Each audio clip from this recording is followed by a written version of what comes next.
Hello friends, welcome to success zone. मैं हूं कुमार गौरव, स्वागत करता हूं आपका अपने यूट्यूब चैनल में। आज हम लोग फ्रेंड्स पढ़ने वाले हैं बड़ी याद। इसको हम लोग देखेंगे। पिछले वीडियो में हम लोग पाचन तंत्र देख रहे थे, उसी को आज हम लोग आगे बढ़ाएंगे। तो चलिए फ्रेंड्स वीडियो स्टार्ट करते हैं। वीडियो स्टार्ट करने से पहले आप लोग से एक छोटी सी रिक्वेस्ट है कि अगर ये वीडियो आपको अच्छी लगे तो प्लीज़ फ्रेंड्स एक लाइक कर दीजिएगा और दोस्तों को भी शेयर कर दीजिएगा। और अगर आप इस चैनल पर नए हैं तो इस चैनल को सब्सक्राइब कर लीजिए और बेल आइकन दबाकर ऑल पर क्लिक कर लीजिए, क्योंकि फ्रेंड्स आपका सपोर्ट, आपका प्यार मिलता रहा तो मैं इस चैनल पर इस तरह का वीडियो लाता रहूँगा। धन्यवाद। तो चलिए फ्रेंड्स वीडियो स्टार्ट करते हैं। आज का हम लोग का टॉपिक है बड़ी याद। तो सबसे पहले हम लोग समझते हैं बड़ी और छोटी याद में क्या डिफरेंस है। छोटी याद को हम लोग छोटी याद क्यों बोलते हैं, बड़ी याद को बड़ी याद क्यों बोलते हैं। देखिएगा, जब छोटी याद का बात करिएगा तो छोटी याद और बड़ी याद, छोटी याद का लंबाई जो होता है बड़ी याद के लंबाई के तुलना में काफ़ी ज़्यादा बड़ा होता है, फिर भी उसको हम लोग छोटी याद बोलते हैं, इसको बड़ी याद बोलते हैं। इसको समझिए क्यों बोलते हैं। छोटी याद का देखिएगा जो डायमीटर होता है वो थोड़ा सा कम होता है। डायमीटर कहे तो व्यास, वो देखिएगा कुछ इस तरह से पतला जैसा होता है। उसका जो डायमीटर होता है यानी कि व्यास, जिसको हम लोग चौड़ाई बोलते हैं, वो बड़ी याद के तुलना में क्या होता है, ये छोटी याद का है। किसका है? छोटी याद का है। तो इसका डायमीटर जो होता है क्या होता है, बड़ी याद के तुलना में काफ़ी कम होता है। इसका जो डायमीटर होता है छोटी याद के तुलना में बड़ी याद का, वो काफ़ी ज़्यादा होता है। इसका डायमीटर लगभग होता है आपको 2.5 इंच, लगभग 2.5 इंच के आसपास होता है इसका डायमीटर। मतलब इसका चौड़ाई जो होता है कितना होता है? 2.5 इंच, जिसके कारण हम लोग इसको बड़ी याद बोलते हैं और उसको क्या बोलते हैं? छोटी याद बोलते हैं। तो ये क्लियर हो गया कि छोटी याद और बड़ी याद किसको बोलते हैं। अब देखिए, इसका जो होता है 3 भाग होता है। एक होता है सीकम होता है, जो कि यहाँ है। दूसरा होता है कोलोन, और तीसरा होता है रेक्टम। दूसरा होता है कोलोन और तीसरा होता है रेक्टम। इसमें देखिएगा, सीकम का बात करिएगा तो सीकम में ही जो होता है स्मॉल इंटेस्टाइन जो होता है यहाँ पर खुलता है, जिसको हम लोग बोलते हैं छोटी याद। छोटी याद यहीं पर आकर के इससे मिलता है, सीकम में ही मिलता है। यहीं पर एक वर्मीफर अपेंडिक्स होता है, जो कि क्या होता है? वेस्टिजियल ऑर्गन होता है। मतलब इसका कोई यूज नहीं है, इसी तरह से ही है। यहाँ हो गया सीकम। और उसके बाद कोलोन में आइएगा। कोलोन में आइएगा तो देखिए, इसका भी 3 पार्ट होता है। अगर ऊपर जा रहे हैं तो ऊपर वाला कोलोन को हम लोग क्या बोलते हैं, इस डायरेक्शन में, मतलब ये वाला कोलोन को हम लोग बोलेंगे असेंडिंग कोलोन। असेंडिंग कोलोन बोलेंगे। और इसको बोलेंगे ट्रांसवर्स कोलोन। ये वाला पार्ट वाला कोलोन को क्या बोलेंगे? ट्रांसवर्स कोलोन बोलेंगे। और जो इधर वाला है, इधर मतलब अब हम नीचे आएगा फूड, यहाँ से फूड क्या हो रहा है ऊपर, यहाँ ट्रांसवर्स, और उसके बाद ये नीचे, तो इसको हम लोग बोलेंगे डिसेंडिंग कोलोन। तो 3 कोलोन हो गया हम लोग का। कौन कौन? असेंडिंग कोलोन, ट्रांसवर्स कोलोन और डिसेंडिंग कोलोन। और कहीं कहीं आपको सिग्मॉइड कोलोन भी मिलेगा, कुछ इस तरह से। तो इसको भी ध्यान में रखिएगा, एक सिग्मॉइड कोलोन आता है। मतलब हम लोग कोलोन को कितना पार्ट में बांटते हैं? असेंडिंग कोलोन, ट्रांसवर्स कोलोन और डिसेंडिंग कोलोन। एक कौन हो गया? सिग्मॉइड कोलोन हो गया। ये हो गया कोलोन का पार्ट। उसके बाद हो गया रेक्टम। ये रेक्टम है, जिसको हम लोग हिंदी मलाशय भी बोलते हैं। उसके बाद एनस होता है। तो ये पूरा ओवरऑल क्या था? बड़ी याद था, जिसको हम लोग लार्ज इंटेस्टाइन बोलते हैं। अब इसके बारे में समझते हैं। जब छोटी याद से देखिए, छोटी याद में हम बताए थे फूड का जितना भी अब्जॉर्प्शन वाला पार्ट होता है, मतलब भोजन का जो अवशोषण होता है, सब कहाँ होता है? छोटी याद में होता है। छोटी याद से जब फूड आता है कहाँ पर? बड़ी याद में। तो बड़ी याद में जो फूड आता है वो क्या आता है? सिर्फ बचा हुआ मटेरियल आता है। मतलब इसमें कुछ अब एब्जॉर्प्शन करने लायक कुछ नहीं होता है। सिर्फ यहाँ पर एब्जॉर्प्शन किसका हो सकता है? वाटर का होता है, और किसी का एब्जॉर्प्शन नहीं होता। जितना भी एब्जॉर्प्शन वाला पार्ट होता है, अवशोषण वाला पार्ट होता है, वो छोटी याद में हो चुका होता है। समझे? तो इसको ध्यान रखिएगा। उसके बाद देखिए, बड़ी याद में क्या है? यहाँ पर जो है, यहाँ अपचे हुए भोजन द्रव अवस्था में पहुँचता है। बड़ी याद इस अपचे हुए भोजन से पानी को अवशोषित करता है, यानी कि वाटर को अवशोषित करता है। समझे? ये क्या करता है बड़ी याद? पानी को यानी कि वाटर को अवशोषित करता है। अवशोषित करके अर्ध शुष्क अवस्था में बदल देता है। इसको कौन सा अवस्था में बदल देता है? अर्ध शुष्क अवस्था में बदल देता है। और यह अंत में कहाँ पहुँच जाता है? फिर यह अंत में जो होता है वो मलाशय में पहुँच जाता है, यानी कि रेक्टम में पहुँच जाता है। यहाँ पर आकर के स्टोर हो जाता है, यहाँ पर जमा होते जाता है, जिससे जीव जंतु मल त्याग के द्वारा समय समय पर क्या करते हैं? शरीर से बाहर निकाल देते हैं। समझे? जो फूड का बचा हुआ पार्ट था वो आकर के कहाँ स्टोर होगा? जब वाटर भी इससे मतलब हम लोग अवशोषित कर लेंगे तो आकर के कहाँ बचेगा, फिर रेक्टम में बचेगा। रेक्टम से फिर ये क्या होगा, समय समय पर जीव जंतु क्या करता है, वहाँ से मल त्याग के द्वारा एनस के थ्रू हम लोग बाहर निकाल देते हैं। ठीक, अब देखिए बड़ी आंत की कुल लंबाई कितनी होती है, अगर पूछ दिया जाएगा तो लगभग 5 फीट का होता है। बड़ी आंत की टोटल लंबाई कितना होता है, 5 फीट, जिसको हम लोग बोल सकते हैं 1.5 मीटर, समझे। और जो इसकी चौड़ाई 2.5 इंच होता है, इसको ध्यान रखिएगा। इसका 3 भाग होता है, बड़ी आंत को 3 भागों में बांटा गया है। पहला है सीकम, दूसरा है मलाशय जिसको हम लोग रेक्टम बोलते हैं, और तीसरा है कोलोन। तो इसको हम लोग एक एक करके देखते हैं। पहला हम लोग का सीकम वाला पार्ट है, उसी को देखेंगे। सीकम,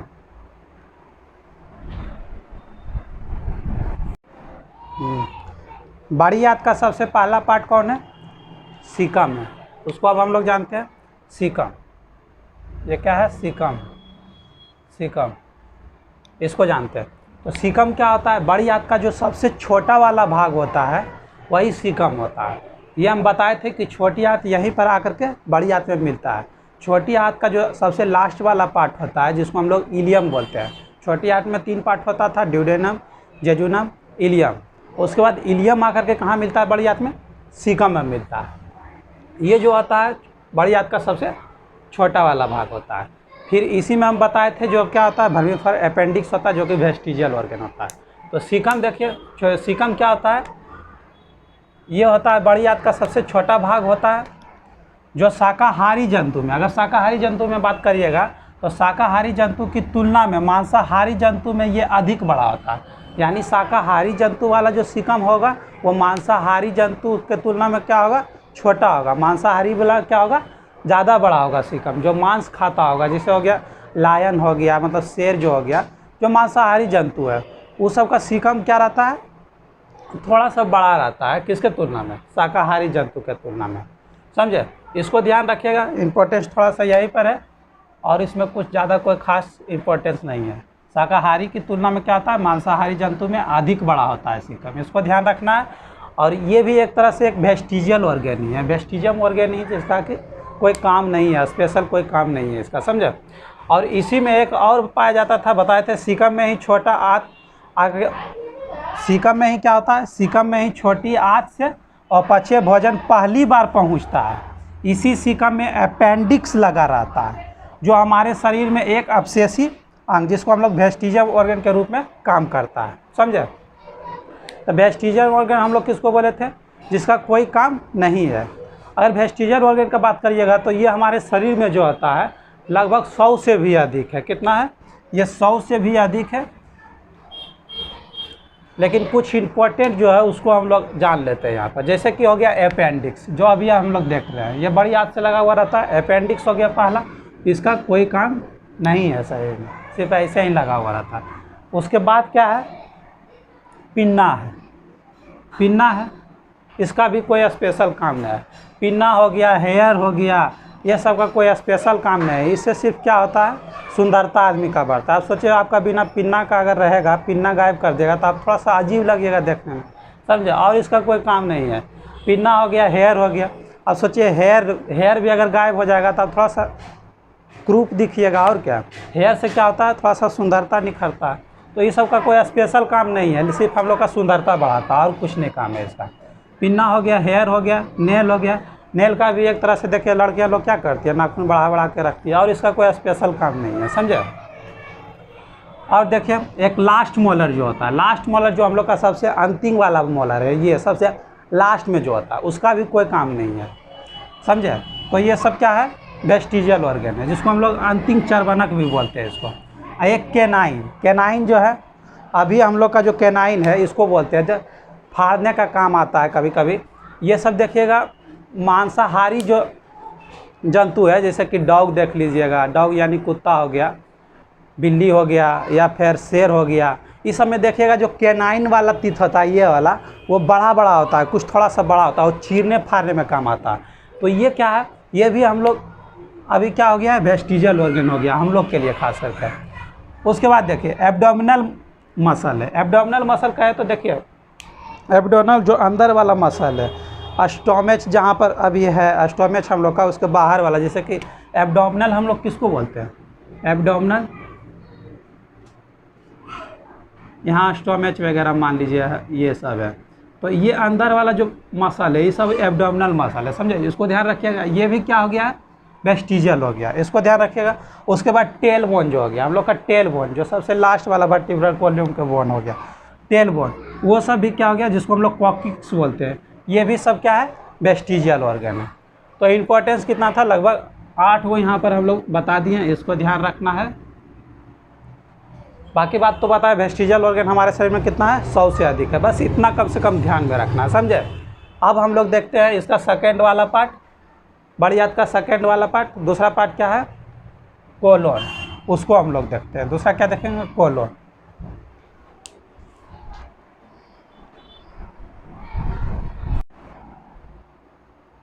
दूसरा पार्ट कौन है, कोलोन। ये जो है बड़ी आंत का सबसे इम्पोर्टेंट पार्ट, जिसको हम लोग महत्वपूर्ण पार्ट भी बोलते हैं, समझे। इम्पोर्टेंट पार्ट कैसे हो गया ये, क्योंकि यहाँ पर ही जो देखिए जितना भी उपचा हुआ भोजन आता है उसमें जो जल होता है, जल का अवशोषण यहीं पर होता है। कहाँ पर होता है, कोलोन में ही होता है। कोलोन बताए थे 3 होता है, एक असेंडिंग कोलोन, ट्रांसवर्स कोलोन, और उसके बाद डिसेंडिंग कोलोन। एक थोड़ा सा बोले थे सिग्मॉइड कोलोन को भी ध्यान में रखेगा, ठीक। तो ये कोलोन था, कोलोन मतलब सबसे लंबा वाला पार्ट होता है किसका, बड़ी आंत का। यहीं पर क्या होता है, अपचे हुए भोजन का अवशोषण होता है। उसके बाद वो जो भोजन बच जाता है वो मलाशय में जाता है, वहाँ पर जमा होता है, समझे। तो देखिए यह क्या हो गया, यह बड़ी आंत का सबसे महत्वपूर्ण हिस्सा होता है, जहाँ अपचे हुए भोजन से जल एवं खनिज लवण अवशोषित कर लिया जाता है। दोनों का ध्यान रखिएगा, जल को भी और खनिज लवण दोनों को अवशोषित कर लिया जाएगा, समझे। उसके बाद अब जो भोजन में बचेगा कुछ भी नहीं बचेगा, वो पचा हुआ भोजन रहेगा, उसको हम लोग एक्सक्रीटरी सब्सटेंस बोलते हैं, या तो फिर मल भी बोलते हैं, समझे। वो जा करके कहाँ स्टोर हो जाएगा, वो मलाशय में स्टोर हो जाएगा। मलाशय का कुछ स्पेशल काम नहीं है, यहाँ पर क्या होता है, यहाँ अपचे हुए भोजन जो है जिसको हम लोग मल बोलते हैं वो जमा होता है, समझे। अब देखिए कोलोन में और बात करते हैं। तो कोलोन में जो होता है, कोलोन में कुछ सहजीवी होता है, सहजीवी जीवाणु, सहजीवी जीवाणु भी पाया जाता है। और ये क्या करता है, ये देखिए ये करता है vitamin B1, B6, B12, BE, vitamin BE और विटामिन K, इस सब के निर्माण में ये सहजीवी जीवाणु क्या करता है, मदद करता है, हेल्प करता है हम लोग को, समझे। तो बस इतना ये ध्यान रखना है इसमें कोलोन में, और इसमें कुछ इंपॉर्टेंट नहीं है। उसके बाद लास्ट है मलाशय, जिसको हम लोग रेक्टम भी बोलते हैं। इसका कोई स्पेशल फंक्शन नहीं है, इसका सिर्फ यही काम है कि जितना भी मल होगा और पचा हुआ भोजन आएगा वो क्या होगा, वहाँ पर स्टोर होगा रेक्टम में। और उसके बाद ज़्यादा जब स्टोर हो जाता है तो हम लोग को फील होता है। उसके बाद हम लोग इसको क्या करते हैं, समय समय पर क्या करते हैं, इसको बाहर मल त्याग के थ्रू कर देते हैं, एनस के थ्रू, समझे। इसको ध्यान रखिएगा। बड़ी आंत हम लोग का समाप्त हो गया यहीं पर। उसके बाद जो बचा पाचन तंत्र में, नेक्स्ट जो टॉपिक बचा है अवशोषण है। तो अवशोषण, अब इसको समझते हैं क्या होता है अवशोषण, यानी कि एब्जॉर्प्शन, जिसको हम लोग एब्जॉर्प्शन बोलते हैं। एब्जॉर्प्शन का देखिए, एब्जॉर्प्शन जो होता है इसमें क्या होता था, इसमें हम बताए थे विटामिन में जो भी पोषक तत्व होता है, जैसे विटामिन हो गया या फिर प्रोटीन हो गया या फैट हो गया, इस सबको क्या कर लिया जाता है, अवशोषित कर लिया जाता है। अवशोषित करके उसको किस में मिला दिया जाता है, रक्त में मिलाया जाता है। उसी को हम लोग एब्जॉर्प्शन बोलते हैं, समझे। तो एब्जॉर्प्शन जो होता है ये मुख्य रूप से हमारे शरीर में जो होता है वो कहाँ पर होता है, छोटी आंत में होता है, जिसको हम लोग स्मॉल इंटेस्टाइन बोले थे। अब एब्जॉर्प्शन का जो पूरा लगभग अधिकांश मोस्ट ऑफ द पार्ट होता है एब्जॉर्प्शन का, कहाँ होता है, छोटी आंत में होता है। ऐसे तो एब्जॉर्प्शन अवशोषण का बात करिएगा तो मुख से ही स्टार्ट होता है। जैसे ग्लूकोज हो गया, सिंपल जो ग्लूकोज हो गया, कार्बोहाइड्रेट, वो सबको अवशोषण क्या हो जाता है, मुख में ही स्टार्ट हो जाता है। और इंस्टेंट एनर्जी वो देते हैं। जैसे कि हम कभी कभी धूप वगैरह में जब निकलते हैं तो देखिएगा घर से हम लोग शरबत पी करके निकलते हैं। क्यों शरबत पी करके निकलते हैं, या फिर कोई आदमी मान लीजिए जैसे बेहोश हो गया है या कुछ, देखिएगा इंस्टेंट एनर्जी कम हो गया तो उसको हम लोग क्या देते हैं, ग्लूकोज देते हैं, समझे। तो ग्लूकोज क्यों दिया जाता है, ग्लूकोज क्या करता है, वो जैसे हम लोग ग्लूकोज लेंगे वो क्या करेगा, मुख में ही, मतलब हम लोग का ओरल कैविटी में ही वो अब्जॉर्प्शन होना स्टार्ट हो जाएगा, समझे। वो पचना स्टार्ट हो जाएगा और वो अवशोषित हो करके इंस्टेंट एनर्जी हम लोग को देता है, एकदम तात्कालिक एनर्जी देता है, समझे। इसलिए हम लोग क्या करते हैं, ग्लूकोज लेते हैं। तो अवशोषण जो है वो मुख से ही स्टार्ट हो जाता है। उसके बाद थोड़ा बहुत अवशोषण कहाँ होता है, हम लोग का आमाशय, जिसको हम लोग स्टोमेच बोलते हैं, वहाँ पर भी होता है। स्टोमेच में क्या क्या चीज़ का जैसे होता है अवशोषण, देखिए विटामिन का अवशोषण हो गया, वो आमाशय में ही होता है। अब पानी हो गया, कुछ पानी हो गया, वो कार्बनिक लवण हो गया, और अल्कोहल जैसे हम लोग अल्कोहल किसको, जैसे शराब वगैरह जो पीते हैं, उस सब का भी अवशोषण कहाँ से होना स्टार्ट हो जाता है, स्टोमेच से ही अवशोषण होना प्रारंभ हो जाता है, समझे। लेकिन फाइनली रूप से जो अवशोषण कंप्लीट हो जाएगा हम लोग कहेंगे तो कहाँ पर हो जाएगा, वो छोटी आंत में हो जाएगा। बस इतना बात ध्यान रखना। अब बड़ी आंत में सिर्फ एक ही चीज़ का अवशोषण होता है, थोड़ा बहुत जो वाटर मतलब जल वगैरह जो खनिज उनिज बच जाता है वो जा करके बड़ी आंत में अवशोषित होता है, और इसका कोई काम नहीं है बड़ी आंत का, समझे। तो एब्जॉर्प्शन हम लोग समझ गए। जैसे कि देखिए अब इसका हम लोग पॉइंट देख लेते हैं। ये क्या है, यह प्रक्रिया मुख्य रूप से छोटी आंत में होती है। कहाँ होती है, छोटी आंत में होती है, जिसमें भोजन में पाए जाने वाले विभिन्न खाद्य पदार्थ को अवशोषित करके रक्त में मिला दिया जाता है। कहाँ मिला दिया जाता है, अवशोषित करके रक्त में मिला दिया जाता है, इसको ध्यान रखिएगा। और उसके बाद देखिए विटामिन का अवशोषण आमाशय में होता है। अब पानी और कार्बनिक लवण, अल्कोहल इत्यादि का अवशोषण आमाशय में ही प्रारंभ हो जाता है, इसको ध्यान रखिएगा।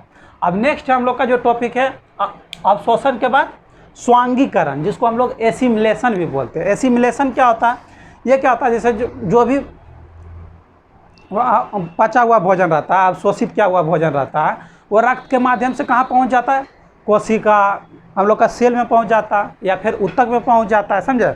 वहाँ पर इसका यूज़ क्या होता है, प्रोटीन संश्लेषण में होता है यूज, या फिर जो भी हम लोग का मान लीजिए टूट फूट जाता है जो सेल ऊतक, उसको मरम्मत करने में होता है, समझे।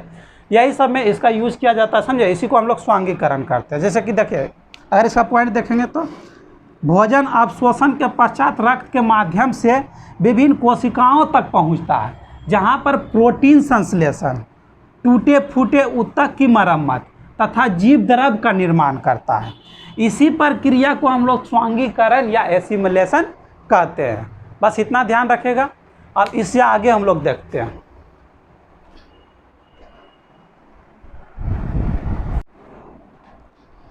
अब जो हम लोग का टॉपिक है वो क्या है, मल त्याग, जिसको हम लोग इजेशन भी बोलते हैं। क्या बोलते हैं इसको, इजेशन बोलते हैं, यानी मल त्याग। जितना भी अपचा हुआ भोजन है वो जाकर के हम लोग पढ़े कहाँ पर जाकर के स्टोर होता है, ये मलाशय में, जिसको हम लोग रेक्टम बोलते हैं। वहाँ से ये फिर क्या होता है, समय समय पर एनस के द्वारा क्या होता है, बाहर निकाल दिया जाता है। किसके द्वारा, एनस के द्वारा। इसको ध्यान रखिएगा, समझे।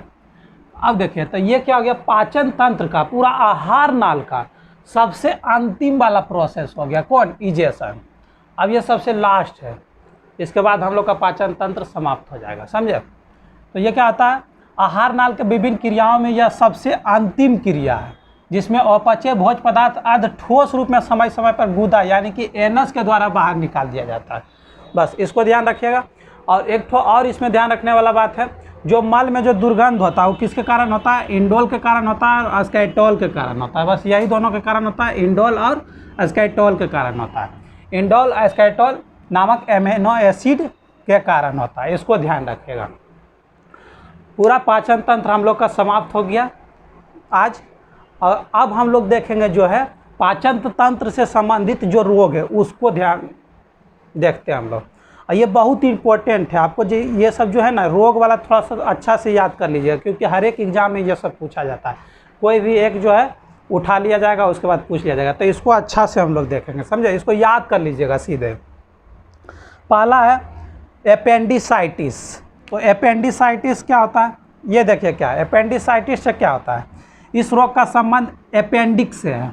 जो हम लोग बोले थे अपेंडिक्स, अपेंडिक्स कहाँ होता था, सीकम के पास होता था, उससे। इसमें क्या होता है, अपेंडिक्स का जो साइज होता है धीरे धीरे बढ़ने लगता है, बढ़ जाता है, बहुत बड़ा हो जाता है, समझे। जिसके कारण क्या होता है, पेट के निचले वाले हिस्से में दर्द होने लगता है, समझे। इसी को हम लोग अपेंडिसाइटिक्स बोलते हैं। देखिए यह रोग का संबंध अपेंडिक्स से है। अपेंडिक्स के आकार में वृद्धि हो जाने से पेट के नीचे वाले हिस्से में दर्द होने लगता है, समझे।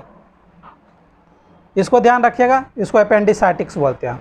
और दूसरा है पीलिया यानी कि हम लोग जॉन्डिस जिसको बोलते हैं। जॉन्डिस में क्या होता है, इस रोग से क्या प्रभावित होता है, जॉन्डिस से हम लोग का लीवर प्रभावित होता है, जिसको हम लोग यकृत बोलते हैं।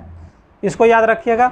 और यह जो है वायरस के संक्रमण से होता है, पूछेगा पीलिया जो है, जॉन्डिस जो है किसके संक्रमण से होता है, बैक्टीरिया के संक्रमण से या वायरस के संक्रमण से, तो हम लोग उसमें क्या जवाब देंगे, वायरस यानी विषाणु के संक्रमण से होता है। और इससे प्रभावित होने वाला अंग कौन सा है, तो इससे प्रभावित होने वाला अंग जो है हम लोग का लीवर, जिसको हम लोग यकृत भी बोलते हैं और जिगर भी बोलते हैं, इसको ध्यान रखिएगा। अब नेक्स्ट है मधुमेह, जिसको हम लोग डायबिटीज बोलते हैं। मधुमेह में क्या होता है, इसमें इंसुलिन की कमी हो जाती है, समझे। इसमें क्या होता है, इंसुलिन के कमी के कारण होता है यह बीमारी। और दूसरा है हाइपोग्लाइसीमिया। नेक्स्ट है हाइपोग्लाइसीमिया। हाइपोग्लाइसीमिया में क्या होता है, इंसुलिन की अधिकता हो जाती है इसमें, समझे। इंसुलिन की अधिकता हो जाती है जिसके कारण जो है यह बीमारी हो जाता है और इसमें थकावट महसूस होने लगता है हम लोग को। अब नेक्स्ट है गलसुआ, जिसको हम लोग मम्स भी बोलते हैं। क्या बोलते हैं इसको, मम्स या गलसुआ। यह रोग भी विषाणु के कारण होता है, समझे। विषाणु के संक्रमण से होता है। इससे प्रभावित अंग जो है वह पैरोटिड ग्रंथि है। पैरोटिड ग्रंथि जो बताए थे just outside of buccal cavity होता है। हम लोग इसका लगता है फर्स्ट या सेकंड चैप्टर में देखे थे, तो सॉरी फर्स्ट या सेकंड लेक्चर में देखे थे इसका पाचन तंत्र में। अब है कब्ज, जिसको हम लोग कॉन्स्टिपेशन बोलते हैं, कब्ज को। इसमें क्या होता है, इससे प्रभावित अंग जो है वो बड़ी आंत है। और दस्त में भी जो है डायरिया जिसको हम लोग बोलते हैं, इसमें भी प्रभावित अंग कौन है, बड़ी आंत है, इसको ध्यान रखिएगा। अब एक है जठरस्व, जिसको हम लोग गैस्ट्रिटिस बोलते हैं। इसमें प्रभावित अंग रेक्टम होता है, जिसको हम लोग मलाशय बोलते हैं। इसमें मलाशय प्रभावित होता है, किसमें, जठरस्व में। अब नेक्स्ट है पेप्टिक अल्सर। पेप्टिक अल्सर, इससे प्रभावित अंग कौन सा है, अमाशय है। पेप्टिक अल्सर यानी कि इसमें जो प्रभावित अंग होगा हम लोग का स्टोमच होगा, अमाशय होगा, समझे। एक है लीवर सिरोसिस। लीवर सिरोसिस में क्या होता है, इससे प्रभावित अंग जो है हम लोग का लीवर है। देखिए इसका नाम से ही पता चल रहा है, लीवर सिरोसिस यानी कि लीवर प्रभावित होता है, समझे। यह रोग ज़्यादा शराब पीने के कारण होता है। अगर आप ज़्यादा शराब पीजिएगा, अधिक से अधिक शराब पीजिएगा, तो कौन सा बीमारी होने का खतरा है, लीवर सिरोसिस होने का खतरा है, इसको ध्यान रखिएगा। अब नेक्स्ट है हैजा, टाइफाइड, पेचिस, हेपेटाइटिस। ये सब जितना भी बीमारी है ये सब पानी के संक्रमण के कारण होता है। यानी कि आप दूषित पानी पीजिएगा, दूषित खाना खाइएगा, दूषित जल पीजिएगा, तो ये सब बीमारी आपको हो सकता है। तो ये था पूरा ओवरऑल पाचन तंत्र, आज हम लोग का समाप्त हो गया। आज के वीडियो में ही इतना ही। आप लोग ज़रूर बताइएगा ये वीडियो आपको कैसा लगा कमेंट करके। और अगर ये वीडियो आपको अच्छा लगा तो प्लीज़ फ्रेंड्स लाइक कर दीजिएगा और दोस्तों को भी शेयर कर दीजिएगा। और अगर आप इस चैनल पर नए हैं तो इस चैनल को सब्सक्राइब कर लीजिए और बेल आइकन दबाकर ऑल पर क्लिक कर दीजिए, क्योंकि फ्रेंड्स आपका सपोर्ट, आपका प्यार मिलता रहा तो मैं इस चैनल पर इस तरह का वीडियो लाता रहूँगा। धन्यवाद। जय हिंद, जय भारत।